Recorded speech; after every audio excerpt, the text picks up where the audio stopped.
I was talking to a buddy the other day who I'm helping with his own infidelity and his own marital drama. And he was talking to me about, man, we've kind of always been able to do this, and I don't understand why this isn't working. And, I just want my wife to do this. And I had to kind of have this, we call it a come to Jesus moment. I had to have this heart-to-heart moment with him where I could say, look, that playbook isn't working right now. You're in the middle of a pandemic. You're on lockdown. Your wife is with the kids every day, all day. You're kind of going to the office, trying to work from home. It's chaos. We're all in this new playbook, this new game that the old playbook no longer works. I said, you're trying to hold your wife to a standard where maybe the old playbook worked. That's not workable right now. And you see, my friends, that's the thing about infidelity. The old playbook of marital difficulty, the old playbook of financial difficulty or raising kids or, trying to just connect more, that playbook doesn't work for infidelity. In this moment that I'm having with my buddy, he's kind of seeing the lights come on going, yeah, you're right. Yeah, I get it.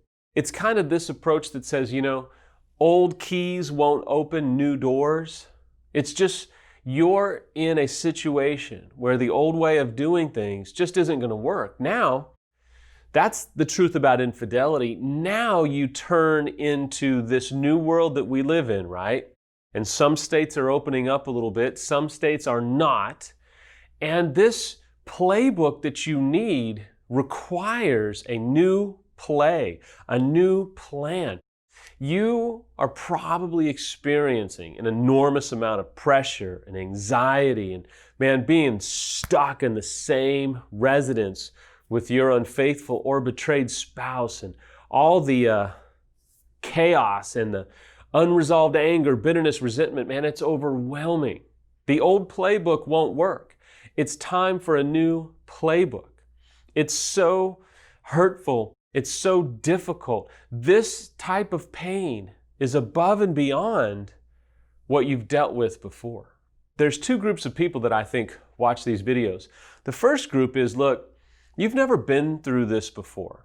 This is infidelity. What may have worked in the past for normal marital challenges is not going to work for this.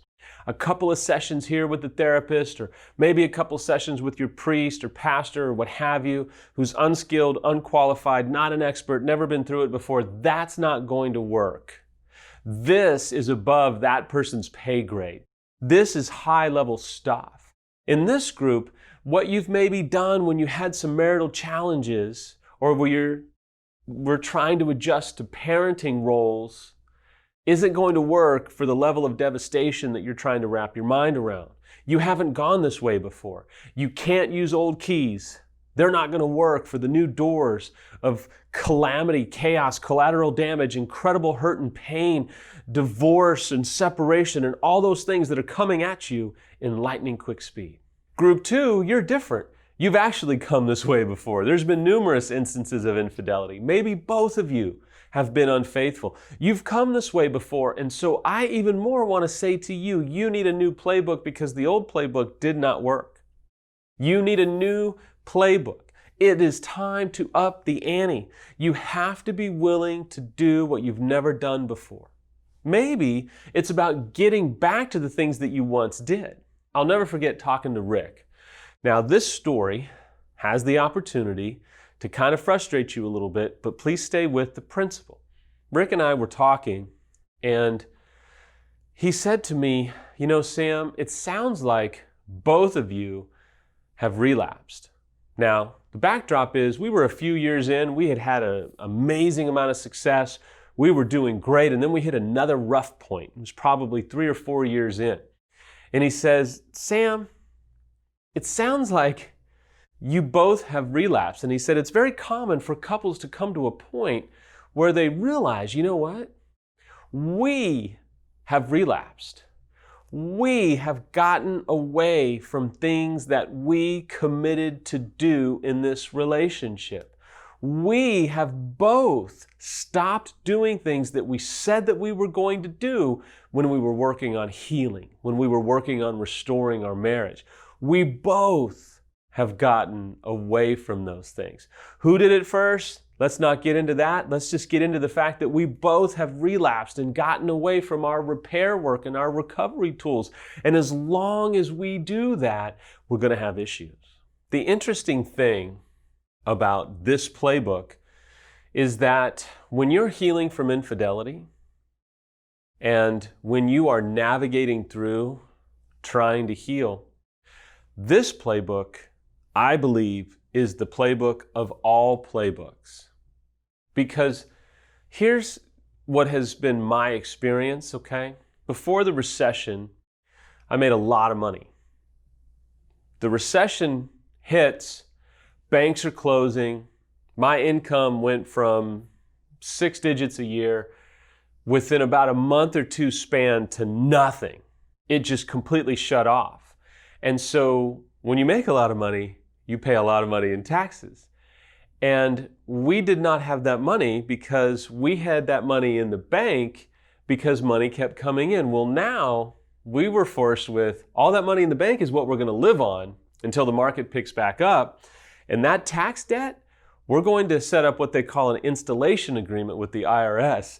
Mine was a long time. A long time. I remember going to the mailbox and every time I'd see a letter from the IRS having PTSD. We started to chip away at it. It took a long time to pay it off. We finally paid it off and it was phenomenal. But I remember when it happened, Samantha did not handle it near as well as I did. I mean, not even in the same galaxy as I was kind of handling it. But we had this moment and I said to her, look, think of all we've been through. We've healed from the most devastating thing a marriage can go through. How can we not pay a financial bill? How can we not get out of debt with the IRS? How can we not rebuild our finances? How can we not come back from this? Look at what we've come back from.